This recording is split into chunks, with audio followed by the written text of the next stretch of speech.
अगर आप लोग बीए 5th सेमेस्टर में हैं और जियोग्राफी पढ़ रहे हैं और अभी तक कुछ नहीं पढ़ा है और 2026 में एग्जाम देने वाले हैं तो आज का ये वीडियो आपके लिए बहुत इंपॉर्टेंट है। देखिए, हर यूनिवर्सिटी में एकदम लगातार 2026 का एग्जाम चल रहा है और बहुत सारे हमारे बच्चे ऐसे होंगे जिन्होंने 5th सेमेस्टर में पेपर दे भी लिया होगा, लेकिन अभी भी बहुत सारी यूनिवर्सिटीज ऐसी हैं जहां पर पेपर हुआ नहीं है, होने वाला है।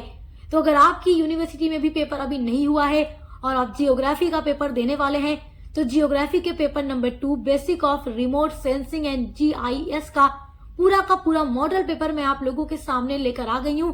केवल 12 क्वेश्चन मैं आप लोगों को बताने वाली हूँ। अगर अभी तक आपने कुछ नहीं पढ़ा है तो ये 12 प्रश्नों के उत्तर पढ़ लीजिए, क्योंकि ये ऐसे प्रश्न हैं जहां से हमेशा अति लघु, लघु, दीर्घ उत्तरीय प्रश्न में क्वेश्चंस आते हैं, क्योंकि ये ऐसे टॉपिक से बने हुए क्वेश्चंस हैं जहां से हर साल क्वेश्चन एग्जाम में आते हैं। तो कुछ नहीं पढ़ा है तो बस इतना पढ़ लीजिए, आपके एग्जाम का तीनों सेक्शन तैयार हो जाएगा। तो चलिए वीडियो स्टार्ट करते हैं। तो देखिए, आपका पहला वेरी इंपॉर्टेंट क्वेश्चन है, विद्युत चुंबकीय विकिरण की प्रमुख विशेषताओं का वर्णन कीजिए।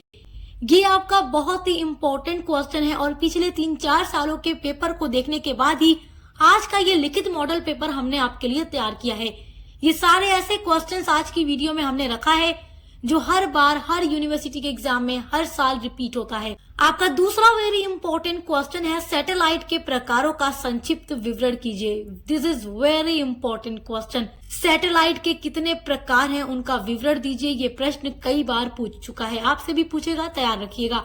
कुछ नहीं पढ़ा है तो मैंने आपसे पहले ही कह दिया है, कुछ नहीं पढ़ा है तो केवल ये 12 लॉन्ग क्वेश्चंस तैयार कर लीजिए। आपका अति लघु, लघु, दीर्घ तीनों तैयार हो जाएगा। तीसरा आपका वेरी इंपॉर्टेंट क्वेश्चन है, सुदूर संवेदन के अर्थ, परिभाषा तथा ऐतिहासिक विकास की व्याख्या कीजिए। सुदूर संवेदन का क्या अर्थ है, इसकी क्या परिभाषा है और ऐतिहासिक विकास इसका क्या है, इसके बारे में पढ़ लीजिएगा। ये प्रश्न आपके लॉन्ग में पूछा जाता है। आपका चौथा वेरी इंपॉर्टेंट क्वेश्चन है, भौगोलिक सूचना प्रणाली को परिभाषित करते हुए इसका अर्थ स्पष्ट कीजिए तथा इसके विकास का वर्णन कीजिए। तो देखिए, भौगोलिक सूचना प्रणाली का अर्थ तो आप जरूर पढ़िएगा, लेकिन कम से कम 1 से 2 विद्वान की परिभाषा पढ़ लीजिएगा। परिभाषा अगर आप लिख देंगे तो समझिए कि आपको पूरा का पूरा नंबर मिलेगा। तो परिभाषा आप जरूर पढ़िएगा, कम से कम 1 तो याद कर ही लीजिएगा। और इसका विकास कैसे हुआ उसके बारे में पढ़िएगा, क्योंकि लॉन्ग में जब क्वेश्चन पूछेगा तो इसी तरीके से पूछेगा, अर्थ, परिभाषा, विकास, सारी चीजों के बारे में। आपका जो पांचवा वेरी मोस्ट इम्पोर्टेंट क्वेश्चन है, टॉप लेवल का क्वेश्चन है, वो क्वेश्चन है GIS एवं सुदूर संवेदन प्रणाली के बीच संबंध का वर्णन कीजिए। तो GIS और सुदूर संवेदन प्रणाली क्या है, इनके बीच क्या क्या संबंध यानी रिलेशन है, आपको पढ़ लेना है, क्योंकि इसका जो संबंध है ये एग्जाम में जरूर पूछता है। सब कुछ आपके लिए वेरी इंपॉर्टेंट है। छठा वेरी इंपॉर्टेंट क्वेश्चन है, राष्ट्रीय प्राकृतिक संसाधन प्रबंधन तंत्र का आलोचनात्मक परीक्षण एवं विश्लेषण कीजिए। ये प्रश्न भी आपके लिए वेरी इंपॉर्टेंट है। आपका क्वेश्चन नंबर 7 है, सैटेलाइट के अर्थ का संक्षिप्त विवरण दीजिए। सैटेलाइट क्या होता है, तो आप सैटेलाइट का अर्थ भी जरूर पढ़िएगा, क्योंकि इसके बारे में एग्जाम में क्वेश्चन जरूर आता है। सैटेलाइट आपके एग्जाम के लिए वेरी इंपॉर्टेंट टॉपिक है। आपका 8वां वेरी इंपॉर्टेंट क्वेश्चन है, सुदूर संवेदन में विभेदन का क्या अर्थ है, विभेदन के विभिन्न प्रकारों का वर्णन कीजिए। ये प्रश्न भी आपके लिए वेरी इंपॉर्टेंट है। आपका 9वां वेरी इंपॉर्टेंट क्वेश्चन है, भौगोलिक सूचना प्रणाली के तत्वों का विवरण दीजिए। तो भौगोलिक सूचना प्रणाली क्या है, इसके कितने तत्व हैं, आप पढ़ लीजिएगा। ये प्रश्न आपके लिए वेरी इंपॉर्टेंट है। आपका 10वां वेरी इंपॉर्टेंट क्वेश्चन है, अंकीय उच्चता मॉडल क्या है।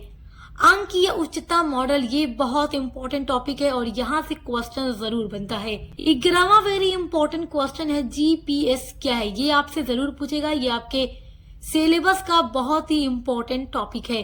12वां क्वेश्चन है, सक्रिय एवं निष्क्रिय सुदूर संवेदन में क्या अंतर है। ये अंतर आप लोग जरूर पढ़िएगा, क्योंकि सक्रिय और निष्क्रिय सुदूर संवेदन क्या है, इसके बीच अंतर क्या है, आपसे जरूर पूछेगा। और देखिए, ये 12 प्रश्न मैंने आप लोगों को बताए। अगर केवल आप ये 12 प्रश्न का उत्तर पढ़ लेते हैं तो एग्जाम 2026 की तैयारी आपकी पूरी एकदम कंप्लीट हो जाएगी, क्योंकि आपके जितने भी क्वेश्चंस आपके पेपर में आएंगे इन्हीं टॉपिक के अंदर से आएंगे। इससे बाहर से आपका कोई भी क्वेश्चन नहीं आएगा। तो अगर आप बस इतना पढ़ लेते हैं तो अति लघु, लघु, दीर्घ आपका तीनों पूरा अच्छे से तैयार हो जाएगा। तो इसी तरीके से हमारे चैनल पे अच्छे से देखकर पढ़ाई करते रहिए, क्योंकि यहाँ पर हर एक सब्जेक्ट की क्लासेस कराई जाती है। Best of luck. अब मिलते हैं अगली वीडियो के साथ।